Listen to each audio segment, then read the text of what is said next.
todos. Estamos aqui no nosso ciclo de palestras Saúde Digital, com muita felicidade recebendo a doutora Alexandra Mano, que vai nos falar um pouquinho sobre reconhecimento, manejo da condição clínica cirúrgica do intestino inflamado. Seja bem-vinda, doutora Alexandra. Obrigada, agradeço demais o convite. Aqui nós temos uma colega que foi graduada pela Universidade Federal do Ceará, fez residência de cirurgia geral na Santa Casa de Fortaleza e depois em cirurgia do aparelho digestivo pelo Hospital Universitário Walter Cantídio, fez pós-graduação em cirurgia minimamente invasiva e robótica pela Unicristos, aí já tem várias organizações de saúde, instituições de ensino superior, que coisa boa. Mestrado em tecnologia minimamente invasiva e simulação de saúde pela Unicristos, é doutoranda atualmente da Universidade Federal do Ceará, e atua como preceptora do internato em cirurgia da Unicristos, residência médica de cirurgia geral da Santa Casa de Fortaleza, no Hospital Universitário Walter Cantídio e no Instituto Dr. José Frota. Exerce a função de cirurgiã geral e do aparelho digestivo no Hospital Universitário, Santa Casa e Instituto Dr. José Frota. Então, a sala de aula é sua, sejam muito bem-vindos, espero que todos gostem, estamos aqui à disposição. Obrigada, fico muito agradecida pelo convite. Para mim é uma honra estar aqui falando sobre um assunto que é tão importante e que, para mim, como cirurgião do aparelho digestivo, é sempre uma honra falar sobre assuntos tão prevalentes e tão importantes na prática médica. Então, o objetivo é a gente falar sobre o reconhecimento e manejo do intestino inflamado. Várias doenças podem ser responsáveis por a inflamação do intestino, mas como é uma coisa que a gente pretende aqui que seja bem direta, bem a prática mesmo da clínica cirúrgica, vamos focar em duas patologias que são mais prevalentes e que vão estar mais próximas à prática médica mesmo, que é a apendicite e a diverticulite. Temos a gente vai ver aqui no decorrer da aula sobre diagnóstico diferencial, várias outras doenças podem simular intestino inflamado e podem, inclusive, simular quadros de abdômen agudo, inflamatório, mas essas duas doenças vão ser a que mais vão prevalecer e que mais vão estar no dia a dia das emergências, tanto clínicas quanto cirúrgicas. Então, para iniciar, não poderia ser diferente, teria que ser com apendicite, que é a causa mais comum de abdômen agudo não traumático. Isso é uma estatística do mundo inteiro, então em qualquer literatura, tanto americana quanto literatura europeia, vamos ter como maior causa de abdômen agudo não traumático a apendicite aguda. Então é a doença que a gente deve sempre pensar em qualquer faixa etária, né? Às vezes a gente acha que só deve pensar quando é criança e adulto jovem, mas na verdade em qualquer faixa etária, inclusive idosos extremos. Hoje cada vez mais a gente se depara com pessoas entre 90 a 100 anos em emergências, né? Pessoas rígidas e que chegam em emergências com essa idade. E com quadro de dor abdominal aguda, a apendicite ela sempre deve ser pensada.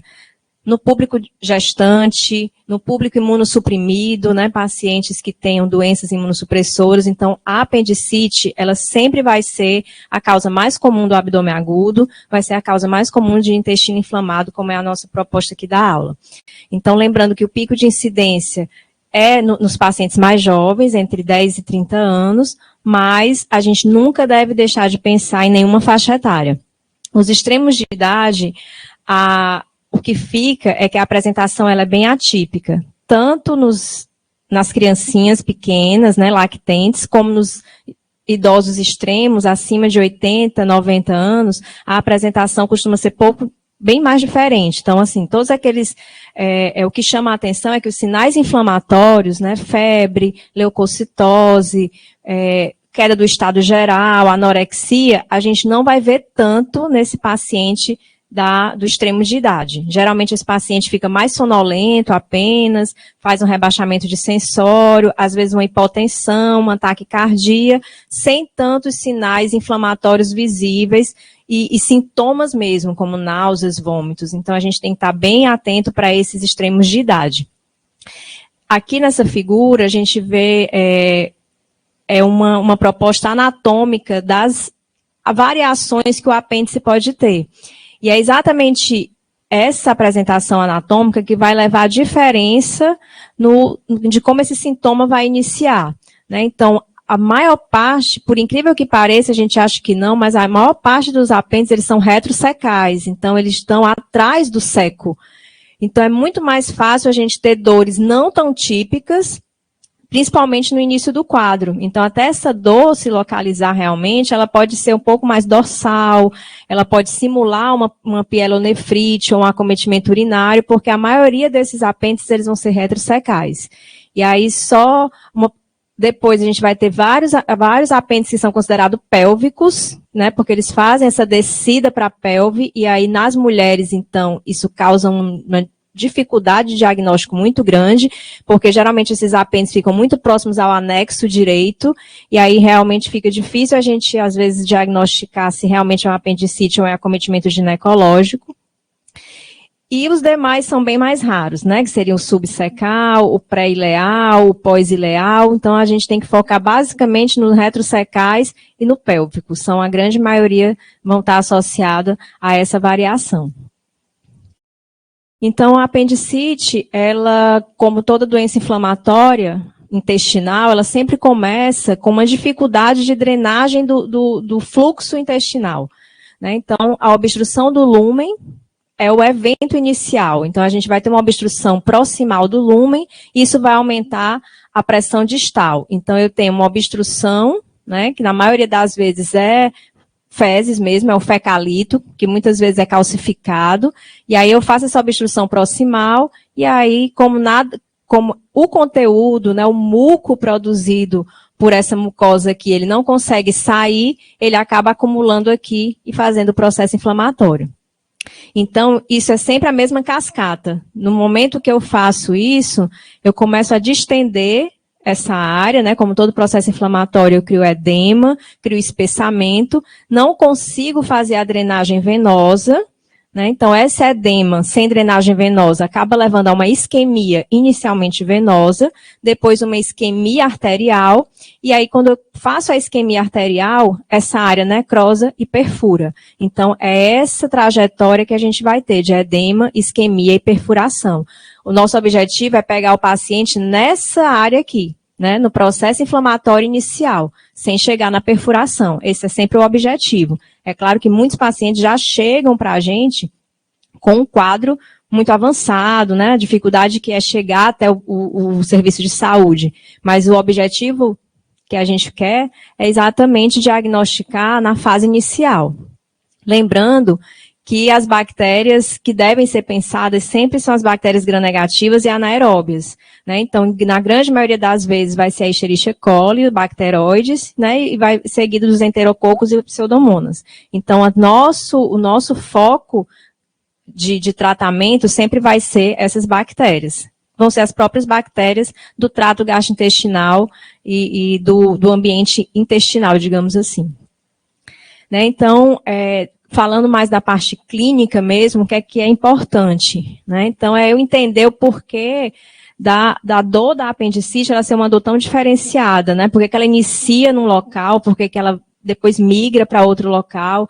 Então, o que acontece é pela própria formação embriológica, né, do apêndice. Então, inicialmente, as fibras aferentes viscerais, que vão ser estimuladas, né, de acordo com o dermatom, elas vão acabar dando uma dor periumbilical ou epigástrica mal definida. Então, o paciente ele vai chegar para a gente inicialmente com essa queixa, né, com essa queixa de dor periumbilical e epigástrica. Então, nesse momento aqui, inicialmente, a gente acaba, às vezes, achando que é apenas uma dispepsia, que esse paciente pode ter um quadro de doença dispéptica funcional mesmo, se confunde muito em pacientes que já têm doença de refluxo prévio, que às vezes já tem muita queimação, e aí ele acha que esse desconforto é por conta da doença que ele já tem, por ter se alimentado de alguma coisa de fora da dieta.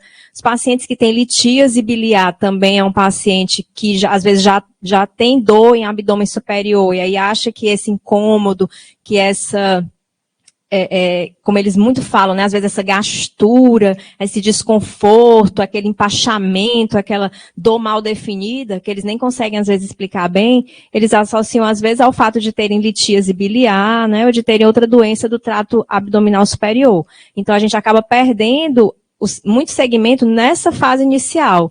Então o paciente que apresenta esse quadro inicial, a gente tem que ficar mais atento, né, para outros sintomas, para sintomas inflamatórios infecciosos mais proeminentes. E aí é depois que ele estimula bem essa área de metâmoro, né, de dermátoma embrionário, é que a dor ela vai para a fossa ilíaca direita.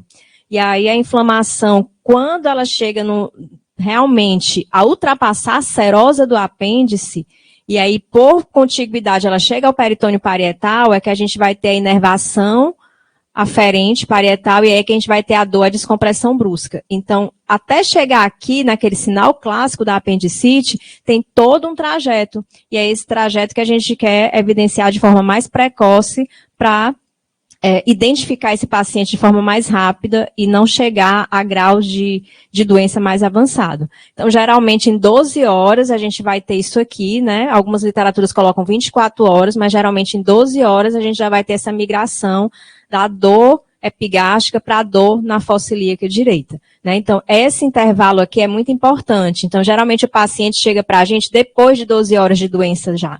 Né? Então, se ele já tiver qualquer tipo de atraso no reconhecimento ou de acesso à saúde, não é incomum a gente pegar esses pacientes com 2, 3 a 5, 10 dias de atraso de sintomas, porque no início, nem o próprio paciente às vezes vai dar importância, né? Ele vai realmente confundir com alguma coisa que ele comeu e não fez bem. Então, assim que a gente receber esse paciente, a gente tem que tentar o mais rápido possível identificar a doença para não perder mais tempo.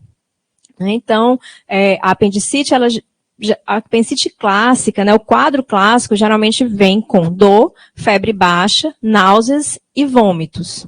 Né? Então, por ser uma doença do trato gastrointestinal, ela traz muito esses estímulos do trato gastrointestinal. Então, dificilmente o paciente não vai ter náuseas e vômitos. Isso aqui que a gente fala do quadro clássico é aquele paciente que está dentro da faixa etária para apendicite. Lembrando que os extremos de idade, eles podem ter quadros atípicos e não seguir nada disso aqui do que a gente está falando.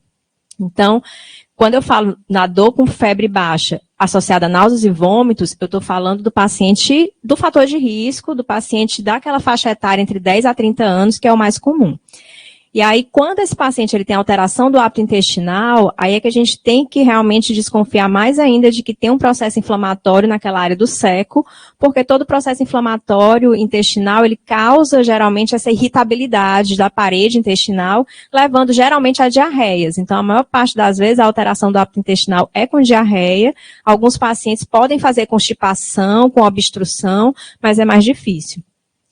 E a anorexia é um ponto importante também, mas não é, como algumas pessoas acham, não é o principal, né? Por muitos anos se ficou falando que a anorexia era um sintoma importante da apendicite, hoje a gente sabe que não é, que pouquíssimos pacientes apresentam, né? E pacientes jovens, principalmente, a grande maioria não tem alteração nenhuma do apetite. As manifestações urinárias, elas são importantes, principalmente naquele apêndice mais pélvico, como eu falei, porque ele fica bem mais próximo ali do anexo direito nas mulheres, no homem fica muito mais próximo à bexiga, a parede lateral da bexiga, e aí pode fazer realmente quadros de cistite e urgência a urinar, às vezes até piúria e hematúria por contiguidade, né, por processo inflamatório contíguo. E nos apêndices retrosecais, que ficam bem dorsais, eles também podem simular pielonefrite, e às vezes não só simular, mas também perfurações com coleções nessa área podem levar a quadros de processo inflamatório renal, inclusive com sinal de Giordano positivo em alguns pacientes. Então, qual é o paciente que mais vai me preocupar? É aquele paciente que já está num tempo maior de doença. O paciente que tem pouco tempo de doença, ele vai apresentar esse quadro inicial aqui, e esse quadro inicial dificilmente não vai ser identificado, né? E não vai ser pensado em apendicite. Então, o paciente que me dá mais dor de cabeça, digamos assim, que eu fico mais preocupada, é aquele que já está com a doença mais avançada. E aí eu tenho dois tipos de pacientes principais. Um deles é o paciente que evolui com abscesso em torno do apêndice, com bloqueio, / perfuração bloqueada, né? Então, é aquele paciente que tanto ele pode ter só abscedado aquela área inflamatória, como ele pode ter perfurado e bloqueado. Esse paciente, ele geralmente já tem uma melhora dos sintomas, ele vai ter até poucos sintomas, pouca dor, às vezes ele tem só um desconforto, porque ele acabou bloqueando a perfuração. Então, esse paciente é mais importante que eu esteja atento para o tempo da doença, para quando ele começou a ter os sintomas, e nesse paciente, claro, o exame de imagem é mais importante. E o outro paciente que me preocupa mais, né, que sempre é o mais grave, é o paciente que tem a perfuração não bloqueada. Esse paciente, ele vai chegar para a gente com febre alta, com sepse e com irritação peritoneal franca. Então, esse paciente, ele é o grau mais avançado, e é o paciente que realmente precisa de atendimento cirúrgico imediato. E aqui, para falar clinicamente sobre a identificação da apendicite, né, o que é que eu preciso?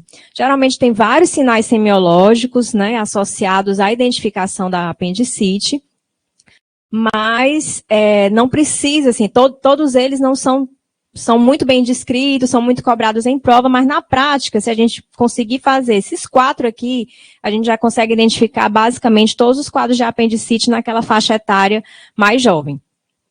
Né? Então, aqui, o sinal de Bloomberg, lembrando que é o que geralmente a gente mais usa, mas como a gente viu na linha de progressão da apendicite, a dor, a descompressão brusca, ela só vai acontecer no final, é quando o apêndice já vai estar, o processo inflamatório já vai estar além da serose, já vai ter chegado no peritônio. Então, o que a gente quer realmente, o ideal seria pegar os pacientes antes desse Bloomberg positivo, né? Então, seria interessante que a gente conseguisse identificar os pacientes com dor, com quadro clínico, antes de chegar nesses sinais todos positivos. Todos esses sinais, quando eles estão positivos, significa processo inflamatório em toda aquela área periapendicular, né? Então, no momento que a gente faz aqui né, você pega aqui a cicatriz umbilical do paciente, a crista ilíaca, eu traço uma linha imaginária. No terço mais distal, entre o terço médio e o distal, eu vou ter aqui exatamente o ponto de McBurney, onde eu faço a palpação com dor, e na hora que eu solto e o paciente sente dor, eu vou ter o que a gente chama de sinal de Bloomberg positivo, né? Isso aí já fala de irritação peritoneal localizada, isso me diz que o apêndice ele já tem um processo inflamatório além da serosa dele, que o peritônio aqui já tem processo inflamatório, muitas vezes esse paciente já vai ter coleção e abscesso associado. Um outro sinal importante é o de Rovsing, em que eu palpo a fossa ilíaca contralateral, né, a fossa ilíaca esquerda, e aí por descolamento de gás, esse gás vai se descolar, e aí vai causar dor na fossa ilíaca direita. E o sinal de psoas e do obturador também são muito usados. Na prática, a gente sempre faz nesses pacientes, né? O sinal de psoas mostra o processo inflamatório no músculo psoas. Eu coloco o paciente deitado em decúbito lateral esquerdo, e aí faço essa abdução da perna. Por conta da abertura aqui do músculo psoas, o paciente vai sentir dor por conta do processo inflamatório. Lembrando que outras doenças, como psoite, né, abscesso de psoas, associado a outras causas, podem também causar esse sinal positivo. E o sinal do obturador mantém o paciente em decúbito dorsal, e aí faço uma rotação da perna, né, do membro inferior direito desse paciente para fora, e aí vou mexer exatamente com a musculatura obturatória aqui, que também vai estar no processo inflamatório, e esse paciente vai sentir dor.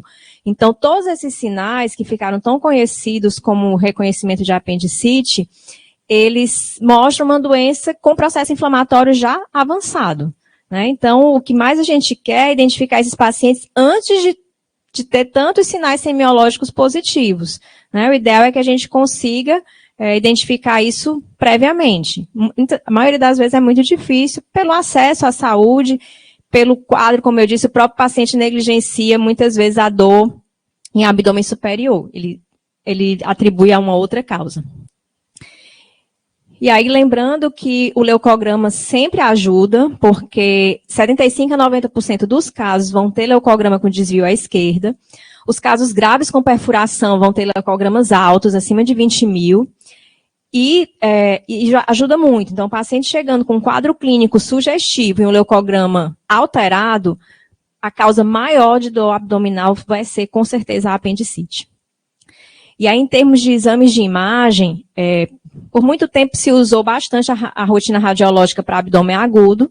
Hoje a gente tem um uso muito pequeno, né, para apendicite. Os casos ficaram muito mais para abdômenes agudos obstrutivos, né, e não abdômenes agudos inflamatórios, porque somente 10 a 15% dos casos que vai ter o fecalito visível. Então, e só quando esse fecalito ele estiver calcificado. Então, muitas vezes a gente não consegue ver. Avaliar a presença de pneumo peritônio não é o nosso objetivo, porque geralmente o paciente que tem o pneumo peritônio e apresenta irritação, aquela irritação peritoneal franca com abdômen em tábua, ele já tem o diagnóstico clínico definitivo, né? É um paciente que precisa de abordagem cirúrgica independente da causa. E avaliar a presença de obstrução intestinal associada geralmente também não é o nosso objetivo inicial, né? Geralmente esses pacientes se apresentam como abdômen agudo inflamatório e não obstrutivo. Mas se houver alguma superposição aí de sintomas, a rotina pode ser usada para você descartar a causa de obstrução intestinal mecânica. Mas hoje, praticamente, a gente não usa mais quando a suspeita é apendicite. Ultrassom é muito usado ainda para pacientes que têm um diagnóstico duvidoso, lembrando que o diagnóstico padrão ouro ainda continua sendo clínico e laboratorial, mas se eu tenho dúvidas, o ultrassom ele ajuda, ele é muito importante, principalmente quando se pensa em causas ginecológicas, então ele é um exame que a gente ainda usa muito para diagnóstico diferencial com outras causas, como cistos ovarianos, doença inflamatória pélvica associada a abscesso tubo-ovariano, tudo isso. Então, o ultrassom ainda é um exame de fácil acesso, né, para os pacientes é mais barato e ajuda, né, na confirmação de alguns casos, principalmente no diagnóstico de mulheres em idade fértil, que pode confundir com causas ginecológicas. Então, o que é que a gente costuma ver nesse ultrassom? A gente vê um apêndice que ele não é compressível, quando você pega o transdutor, né, e aperta, você não vê compressão da parede. É um apêndice que tem mais de 7 milímetros, né, então ele tem 7 milímetros de espessura, então ele tem uma parede espessada. Muitas vezes a gente vê a presença do apendicolito, né, principalmente se ele for calcificado, ajuda bastante. E o ultrassom ele é muito bom para você ver também massa, bloqueio, coleção, presença de líquido e confirmar realmente o processo inflamatório. Tem uma sensibilidade de 85% e uma especificidade de 90%. Então, um exame que por muito tempo foi usado como primeiro exame para diagnósticos duvidosos de apendicite. Depois da popularização, digamos assim, da tomografia, o ultrassom perdeu muito seu espaço.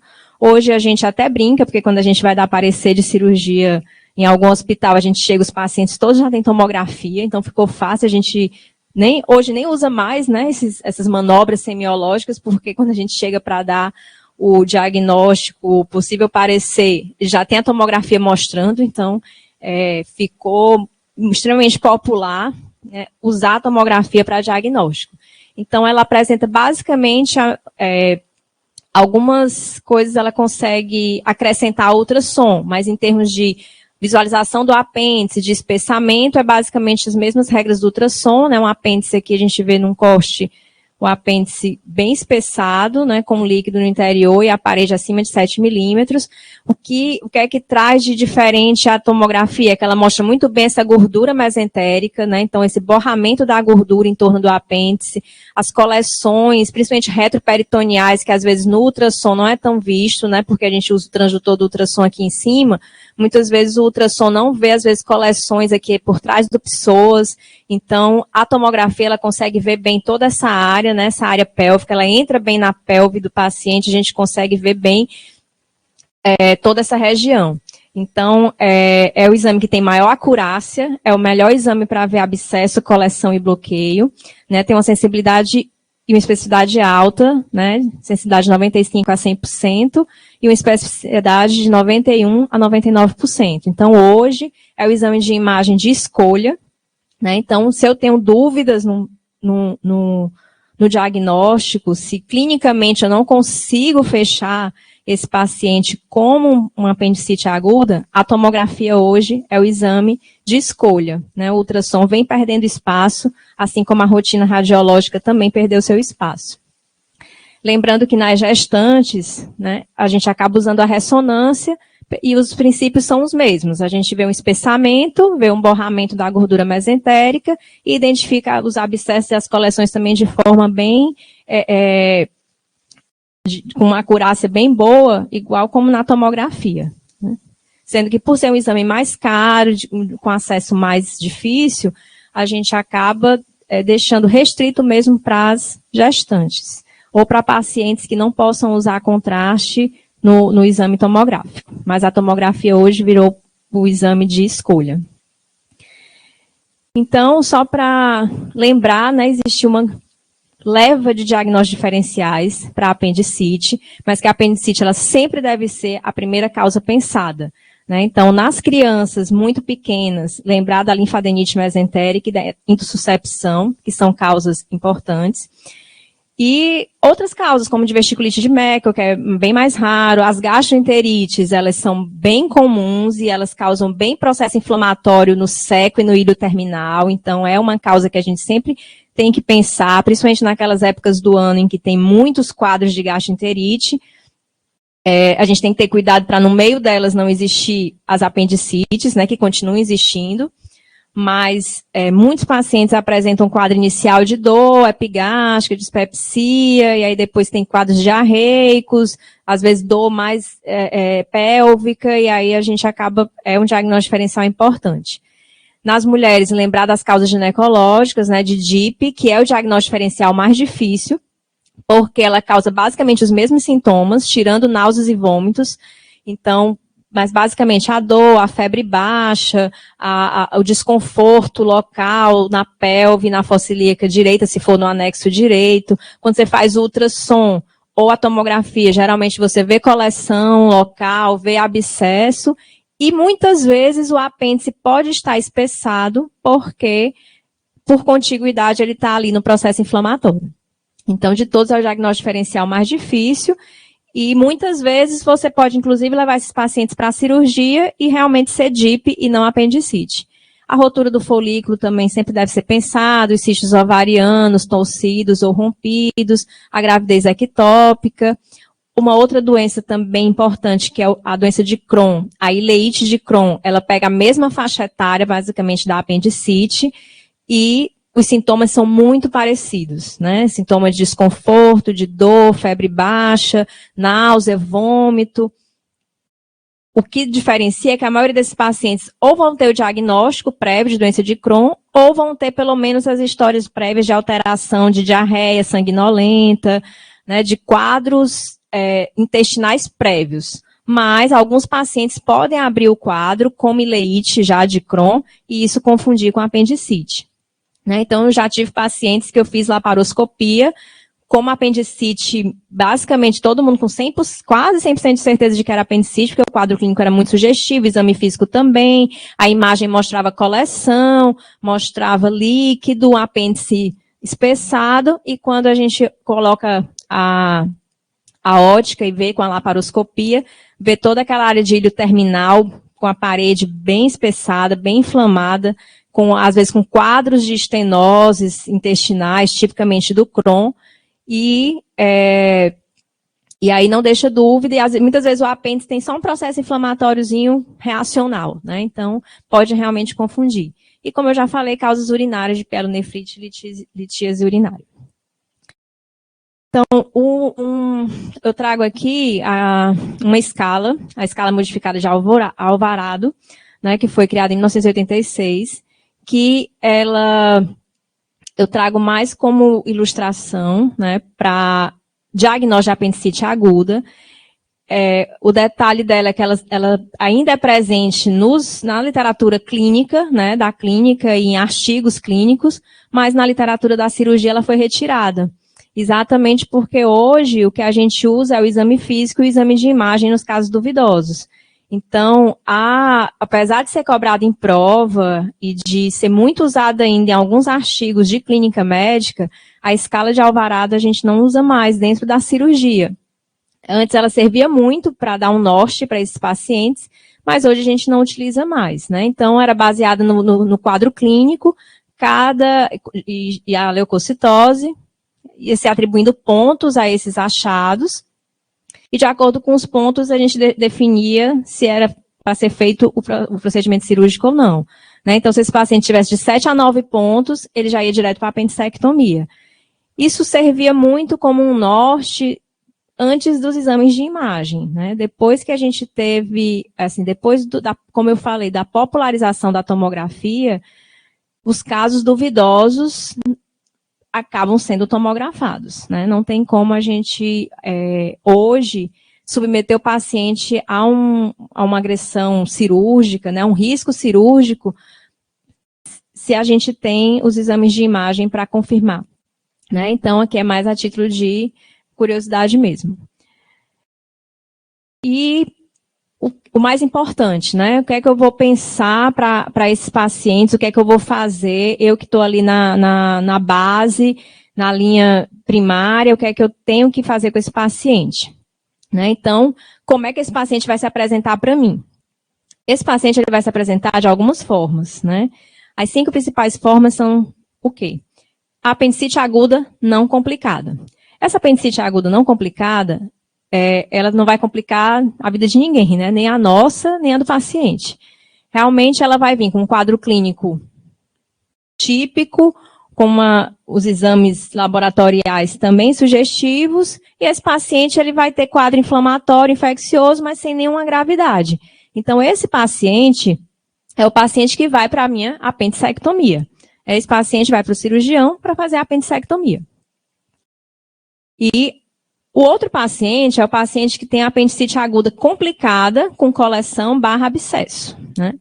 Lembrando que todos esses pacientes eu já vou iniciar o antibiótico pensando naquelas bactérias que a gente falou no início, né? Então, eu vou cobrir os gram-negativos entéricos e os anaeróbios. Hoje, a gente ainda utiliza como primeira linha ceftriaxona e metronidazol, ou então ciprofloxacina e metronidazol. São medicamentos que funcionam, que a gente usa como primeira linha e que temos acessos, né, em praticamente todos os serviços de saúde. E a apendicite aguda complicada, com coleção e abscesso, é o paciente que ele vai precisar de intervenção, mas não necessariamente ele precisa de imediato o cirurgião. O cirurgião que eu digo assim, a cirurgia mesmo, né? Esse paciente, se ele for paciente jovem, paciente rígido, sem comorbidade, apendicectomia direto. Mas se não, se ele for aquele paciente idoso, com comorbidades, aquele paciente mais grave, e que ele já chega para a gente com um quadro, às vezes, de sepse mais grave, eu posso, hoje, né, com ultrassom, com a radiologia intervencionista, eu posso puncionar esse paciente antes. Então, se eu tiver acesso a ultrassom, e se o ultrassom me mostrar um abscesso que tenha próximo à parede abdominal, uma coleção bem ali aderida à parede, que não tenha alças na frente, né, que não tenha nenhum órgão, outro órgão na frente, assim, daquela coleção, que ele esteja bem aderida mesmo, só a parte muscular, eu posso puncionar primeiro essa coleção, drenar, tirar esse paciente do quadro mais grave e depois encaminhar para a cirurgia. Esse tipo de conduta só vale a pena no paciente idoso, muito idoso, com risco cirúrgico alto e mais grave, não sendo apendicectomia. A apendicite aguda complicada com perfuração é aquele paciente que vai chegar para mim com abdômen tábua, com quadro séptico, esse paciente é a cirurgia imediata. E aí tem 2 outros tipos de apendicite que podem se apresentar, que são mais raros, mas que pode acontecer, que é a apendicite de apresentação tardia, é aquele paciente que tem um quadro típico, mas por algum motivo ele não procurou atendimento, ele negligenciou os sintomas, ou então foi tratado como uma dispepsia, como uma gastroenterite, e aí ele piorou, mas ele chegou naquela fase de bloqueio, de doença ali que está bloqueada, que não está mais dando sintoma, que está com pouco desconforto e sem quadro infeccioso. Esse paciente eu posso esperar, posso fazer o antibiótico e aguardar e mantê-lo em acompanhamento ambulatorial. E operar, como a gente fala, né, uma apendicectomia num segundo momento, quando ele estiver longe desse processo inflamatório. São quadros geralmente individualizados, assim, que a gente usa de forma mesmo bem individual, porque vai fugir da regra. E a apendicite crônica, eu coloco crônica entre aspas, porque provavelmente é um paciente que teve uma apendicite aguda e que foi passado desapercebido, mas que ele tem dores persistentes em fossa ilíaca direita, ocasionais, e que muitas vezes você faz exames de imagem e mostra um apêndice espessado, que se mantém espessado de forma crônica, e aí esse paciente ele deve ser encaminhado ao cirurgião, principalmente para descartar neoplasias de apêndice. Lembrando que a neoplasia de apêndice, ela, principalmente os carcinoides, eles acontecem numa faixa etária bem jovem.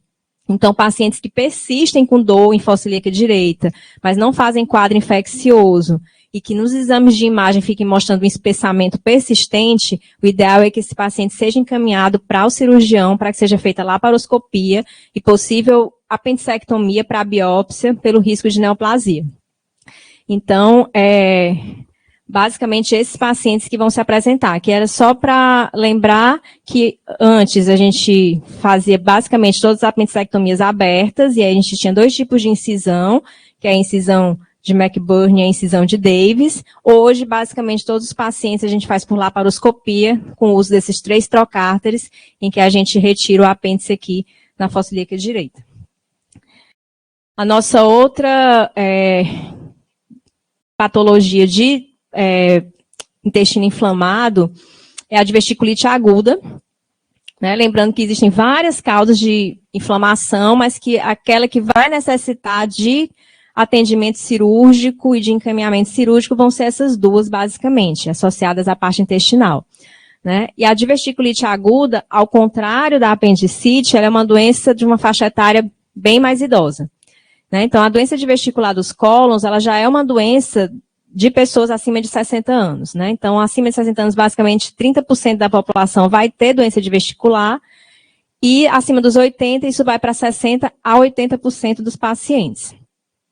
Lembrando que sintomas mesmo, pouquíssimos desses pacientes vão ter. Então, a doença diverticular dos cólons, ela vai estar ali, é uma coisa que sempre vai ser vista em exames nesses pacientes, e muitas vezes vão ser achados incidentais. Ela está associada realmente à fragilidade, né, da parede, das áreas que recebem a maior pressão do intestino. Então, sigmoide, reto superior, sempre a gente vai ter áreas diverticulares por conta disso, e isso vai acontecer exatamente no paciente mais idoso. A diverticulite, ela vai acontecer, de novo, pela mesma fisiopatologia da apendicite, obstrução, né? Sempre eu vou ter processo inflamatório quando eu não consigo drenar o muco ou as fezes que passam por aquele local. Então, eu vou ter de novo uma obstrução luminal, de novo a vascularização vai ficar comprometida, inicialmente a vascularização venosa. Isso vai levar ao processo inflamatório. O processo inflamatório aumenta o edema, né? Mais uma vez, igual como foi na apendicite, vai acontecer na diverticulite. Esse edema vai impedir a minha drenagem venosa, depois vai impedir o meu suprimento arterial, e aí vai me levar à isquemia. E a isquemia vai me dar perfuração. De novo, o que a gente sempre pretende é identificar esse paciente antes da perfuração. E a diverticulite, ela é basicamente uma doença que traz poucos sintomas. Os sintomas, elas não são tão proeminentes como na apendicite. E aí a gente geralmente tem uma dor abdominal baixa, geralmente no quadrante inferior esquerdo, mas é uma dor que não tem tanta intensidade, é uma dor que é muito mais um desconforto, e às vezes está associada mais à posição, né, à flexão ali do membro. Vai ter uma alteração do hábito intestinal, mas lembrando que esses pacientes geralmente são constipados crônicos, a grande maioria deles. Então, geralmente eles se queixam de diarreia, e isso chama a atenção. Lembrando que, além de levantar a nossa hipótese de diverticulite, a gente não pode descartar que a principal e até mais comum é a neoplasia coloretal.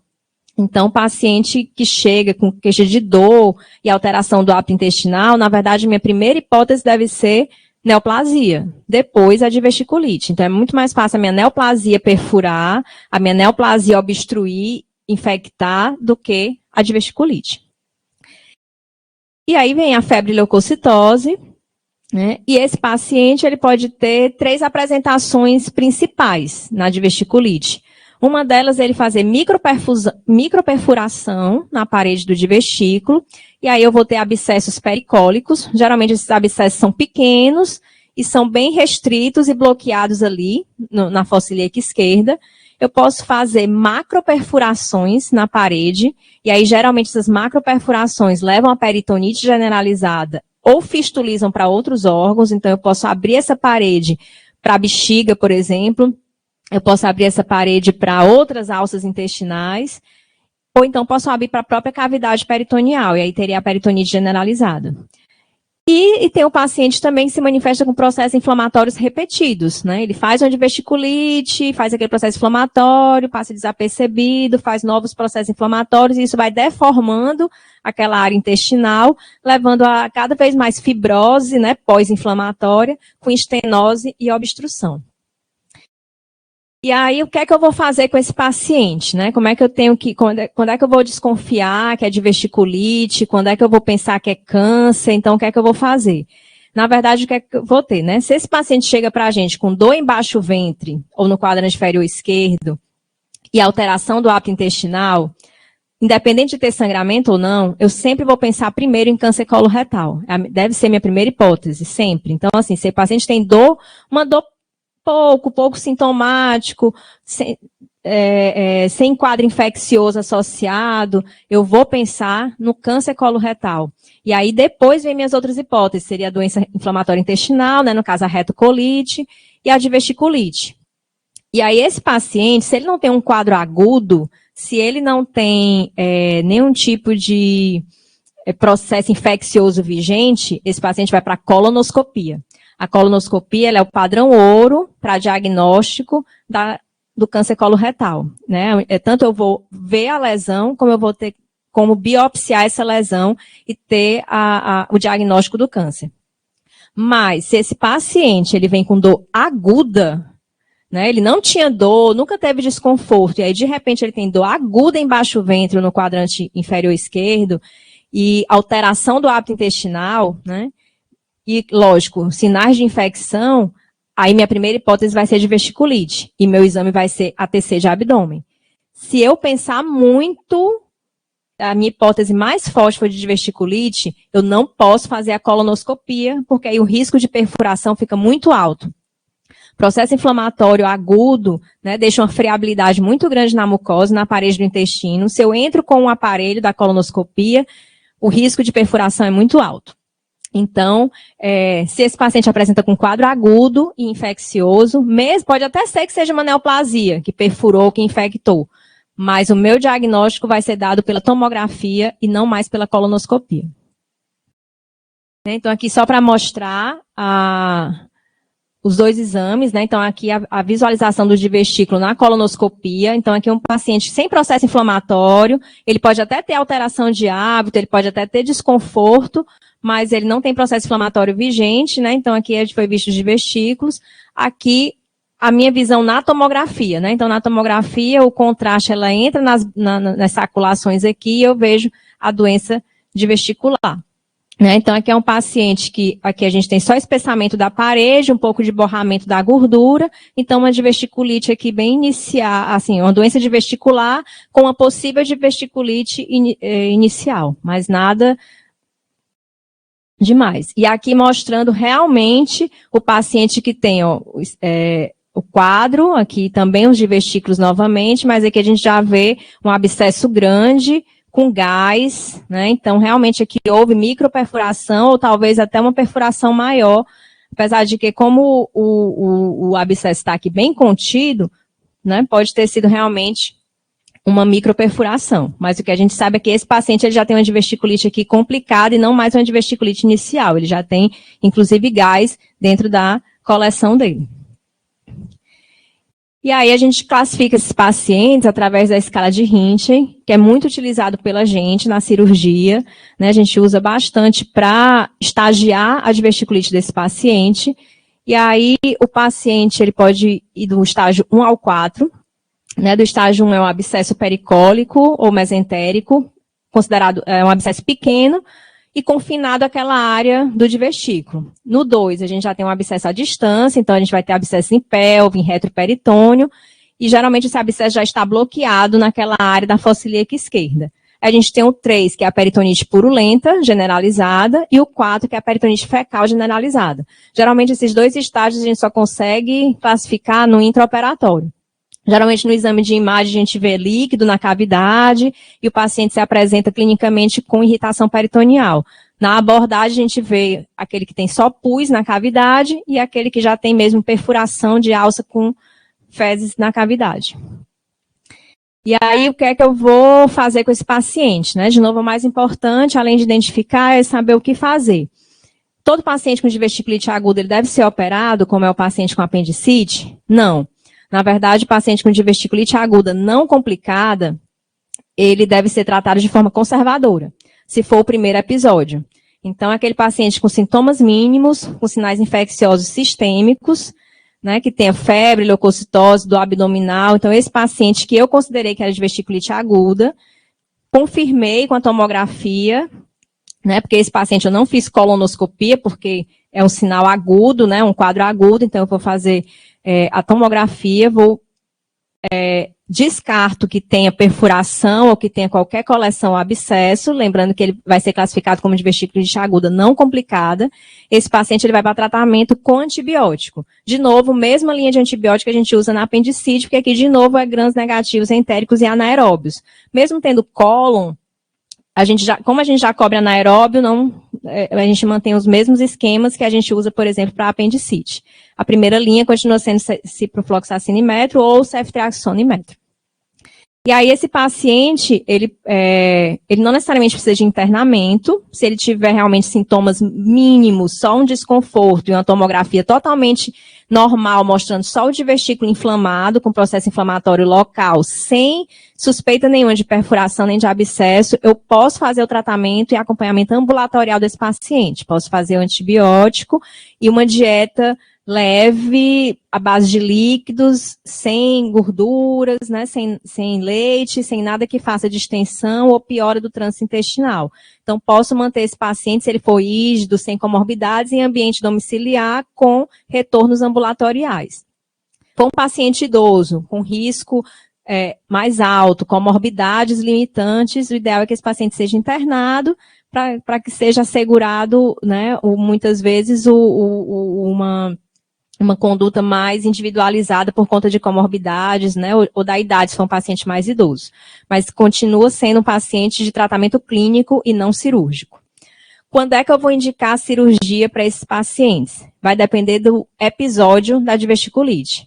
Então, no primeiro episódio, o risco de recorrência desses pacientes é pequeno, em torno de 20% a 30%. Se eu consigo depois mudar o estilo de vida, mudar o hábito intestinal, esses pacientes dificilmente vão ter um outro episódio. Então, esse paciente eu vou só acompanhar realmente.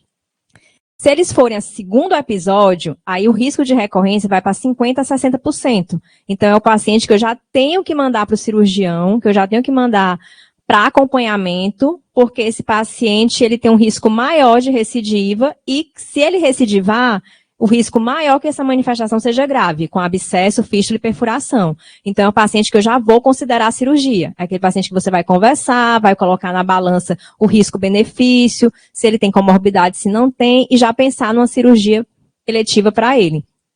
O terceiro episódio de diverticulite, esse não tem mais para onde correr. Infelizmente, esse paciente ele tem que ser operado.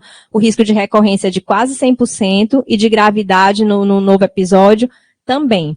Então, esse paciente ele já deve ser mandado direto para o cirurgião para a cirurgia. Então, esse é o paciente que não teve a cirurgia indicada no primeiro episódio, né? Aquele paciente que foi tratado clinicamente e o que é que eu vou fazer? Eu vou mandar para um serviço de cirurgia, vou continuar acompanhando aqui no meu serviço básico, então isso aqui serve exatamente para isso, para definir, né? Primeiro episódio, só acompanho. Segundo episódio, já mando para a cirurgia, já mando para o cirurgião, e o cirurgião é que vai considerar se vai operar ou não. E o terceiro episódio, já mando para o cirurgião também, porque vai ser operado. Então, a diverticulite aguda, isso é a diverticulite aguda não complicada, que a gente acabou de falar. Mas se for uma aguda complicada, aí ela, a complicada com abscesso, perfuração, sempre vai ser abordada. Então, essa não tem como eu manter uma conduta conservadora só com antibiótico, ela sempre vai ser abordada. Só que eu estou falando aqui, sempre será abordada, não necessariamente ela será operada, né? Então, ela vai ter uma abordagem, uma intervenção, mas não necessariamente uma cirurgia. Então, se o paciente estiver muito grave, é aquele mesmo pensamento da apendicite no paciente extremamente grave, no paciente muito séptico, muito idoso. Eu posso só puncionar a coleção, só drenar aquele abscesso e deixar a cirurgia maior para um segundo momento. Mas esse paciente, ele vai precisar de uma abordagem, né? Sempre que ele estiver complicado, ele vai precisar de uma abordagem. E aí, o que vai me definir é quando será essa abordagem? Eu tenho que mandar de imediato ou não? É eletivo, né? Então, o paciente com diverticulite aguda complicada, ele sempre vai ter uma abordagem cirúrgica, mas a abordagem cirúrgica, ela pode ser de urgência ou ela pode ser eletiva. O tratamento cirúrgico de urgência, ele sempre vai ocorrer no paciente que tem a peritonite generalizada, né? Então, se o paciente tem irritação peritoneal franca, ele deve ter o tratamento cirúrgico de urgência, e no paciente que acaba evoluindo para a obstrução intestinal refratária. Então, é aquele paciente que fez a diverticulite, eu tratei clinicamente, fiz antibiótico, mas ele evoluiu com uma obstrução intestinal. Então, de alguma forma, aquele processo inflamatório foi muito intenso, fez uma estenose ali daquela minha área intestinal e eu obstruí. Então, esses pacientes precisam de tratamento cirúrgico de urgência, né? É o paciente que evolui com abdômen agudo, seja ele inflamatório por peritonite, seja ele obstrutivo por estenose refratária. E aí, os pacientes que vão precisar de tratamento cirúrgico eletivo são aqueles pacientes que a gente até já falou, né? Após o terceiro episódio da diverticulite não complicada, eles vão ter que ser operados. O paciente que teve falha no tratamento clínico, então esse paciente, lembrando que sempre que a gente fala em tratamento clínico para uma doença, né? Isso acontece na colecistite, na colangite, e não é diferente na diverticulite, sempre que a gente fala em tratamento clínico, é claro que se esse tratamento clínico não resolve e esse paciente evolui com piora do quadro e sepse, esse paciente tem que receber a intervenção, né? Então, se houve falha no tratamento clínico, com certeza ele precisa de tratamento cirúrgico. Ou de urgência, se ele é um paciente que não melhorou e que se mantém séptico, ou eletivo, se ele voltar a ter quadros de diverticulite. Então, após o primeiro episódio de diverticulite complicada, né, como a gente já falou, a doença que complica com fístula. Lembrando, isso é importante, o paciente jovem, com menos de 40 anos, o primeiro episódio, mesmo no primeiro episódio, algumas literaturas já consideram a cirurgia. Então, num paciente jovem, vale a pena, muitas vezes, encaminhar para o serviço de cirurgia, mesmo ele tendo tido só um episódio de diverticulite. A doença diverticular complicada, né, e a impossibilidade de excluir neoplasia, e o primeiro episódio também em pacientes imunodeprimidos deve ser questionado a cirurgia de forma mais rápida do que a população não imunocompetente, digamos assim. Né? Então, o que é mais importante da diverticulite? Que o tratamento inicial da não complicada é clínico, com antibiótico e dieta laxativa e sem gordura, sem lactose. Ia considerar, nos casos da diverticulite complicada, a abordagem cirúrgica. Né? Então, perfurou, fez coleção, fez abscesso, esse paciente deve ser encaminhado para a cirurgia, ou pelo menos para avaliação de alguma intervenção, seja com drenagem, né, da coleção, ou então punção com drenagem do abscesso, certo? Então, existem várias outras doenças inflamatórias do intestino, inclusive doenças de curso clínico, né, de tratamento clínico, mas de abordagem cirúrgica, apendicite e diverticulite são as mais importantes, as demais vão vir como segundo plano, né? A neoplasia, ela nunca deve ser esquecida, então sempre que tiver um pé atrás, eu achar que pode ser uma neoplasia, seja de apêndice, seja de própria neoplasia coloretal, que é muito mais frequente, aí sim é que a gente tem que ter mais cuidado com esse paciente para não deixar passar, né, um quadro neoplásico que tenha infectado ou inflamado. Né, mas de doenças não neoplásicas, o que a gente vai ter de mais prevalente vai ser realmente a apendicite aguda, sem sombra de dúvidas, é a mais pensada. E a diverticulite, quando a gente fala de cólon, né, é a que mais vai povoar as emergências, né, cirúrgicas, vão ser essas duas doenças. Né. E aí era isso que eu queria passar, né, de forma mais prática. E obrigada pela oportunidade. O que dizer, né? Excelente, eu acho que todo mundo entendeu. Eu que sou clínica, já estou assim preparada para abordar, pelo menos clinicamente, uma situação, né, de abdômen inflamado. A gente não quer colocar o colega da ponta na situação de que eu estou sozinho, vou ter que resolver sozinho, mas no sentido de que eu posso avaliar e eu posso manejar precocemente e mesmo que eu precise regular, o meu paciente já estará hidratado ou tomando antibiótico ou hemodinamicamente mais estável para ele aguentar, às vezes, uma remoção de 2 horas, 3 horas, em que ele vai poder fazer um exame de imagem, né, que você falou tão bem para nós, que é importante, né, doutor Alexandre? Ou então que ele vai precisar fazer algum exame mais invasivo, né, e ter uma segunda opinião, um segundo look, uma segunda opinião de um colega cirúrgico. Então, assim, tá perfeito, entendemos bastante, agradecemos, mas qual é aquela mensagenzinha que não pode faltar? Ou, se já foi dita, aquela que vai precisar ser repisada para que os colegas possam ficar com aquilo na cabeça, aquele take-home message, né, assim, aquela mensagenzinha final. Você pode ficar à vontade e se despedir aqui de nós, mas excelente, é uma aula gostosa para a gente ficar ouvindo 2, 3, 4 vezes, né, e foi muito bom, muito obrigada. Eu que agradeço. Na verdade, é uma coisa que eu sempre falo muito para meus residentes, é sempre pedir ajuda, né? É sempre ter a humildade, tirar a dúvida, de não ter realmente, assim, às vezes o recém-formado, a pessoa que está ali, né, no atendimento primário, às vezes fica meio assim, não, se eu mandar isso aqui é uma besteira, ninguém vai querer receber, porque, né? Pode ser uma dúvida besta, eu sempre digo que não existe dúvida besta, né? Se você está em dúvida, então o melhor é você discutir. Na medicina a gente usa isso a toda hora, né? Eu já tenho alguns anos, né, de cirurgia, mas ainda hoje eu tiro dúvidas, eu peço a opinião de alguém mais experiente, né? A gente sempre discute casos mais difíceis e tem pacientes realmente que são muito difíceis, né? Tem paciente que vai ser difícil para todo mundo, então às vezes você acha que, assim, a gente não é não é algo exato, né? Nós não somos uma ciência exata. Então vai ter aquele paciente que vai chegar realmente para a gente e você vai ficar na dúvida. Eu já operei pacientes, como eu disse, que a gente, na laparoscopia, a gente fica na dúvida se é apendicite, se não é, né? O apêndice está espessado e você fica na dúvida, não sabe? E acaba fazendo a apendicectomia para ver a biópsia, para ver tudo isso, né? Então, a gente sempre tem que pensar. Então, assim, uma mensagem que eu sempre digo, né, que eu sempre falo muito para os residentes é isso, é sempre pedir ajuda, sempre tentar tirar a dúvida. E, assim, trato gastrointestinal, ele é muito, assim, uma coisa que eu sempre falo quando a gente vai avaliar e ver o parecer dos pacientes. É muito difícil a gente ter uma doença do trato gastrointestinal e o paciente não ter sintomas do trato gastrointestinal. Então, se o paciente chega com muita dor, né, às vezes você jura que é apendicite, porque tem dor à descompressão, mas ele não tem náusea, ele não tem vômito, ele não tem nenhuma alteração de hábito, nem alimentar, eu fico com o pé atrás de que possa ser uma outra coisa, né? Então, e principalmente pode ser neoplasia, que a neoplasia ela pode se manifestar com quadros mais insidiosos. Então, esse paciente, você tem que ter mais cuidado. O paciente que já chega com tudo, né? Com dor, com náusea, com vômito, com anorexia, com tudo isso, aí fica bem mais fácil, né?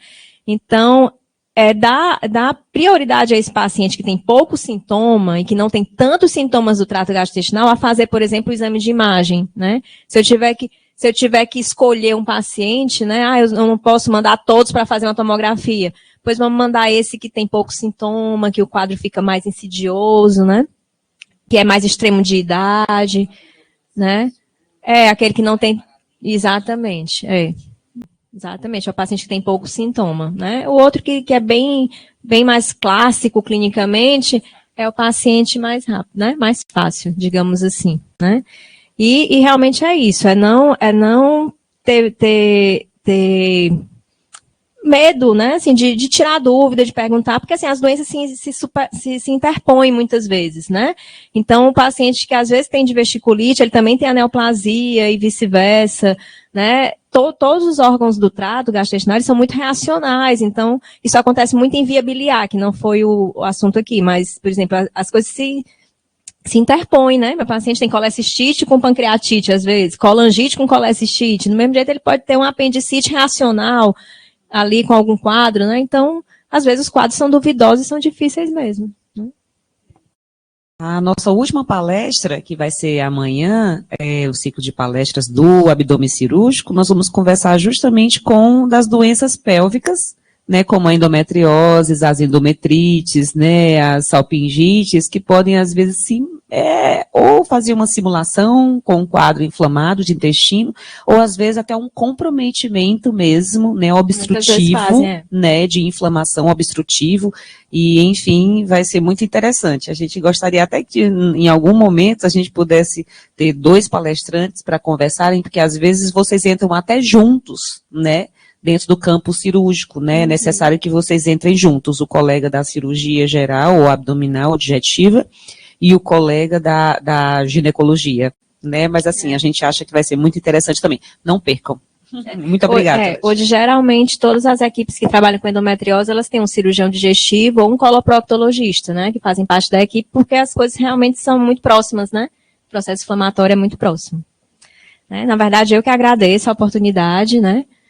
De estar aqui, de falar de um assunto que é tão comum, mas que ainda é tão desafiador, né? É difícil, assim, não é fácil a gente identificar muitas vezes uma doença sem ter imagem, sem ter, né, um profissional mais experiente naquilo ali, às vezes é difícil realmente, né? E eu que agradeço essa oportunidade.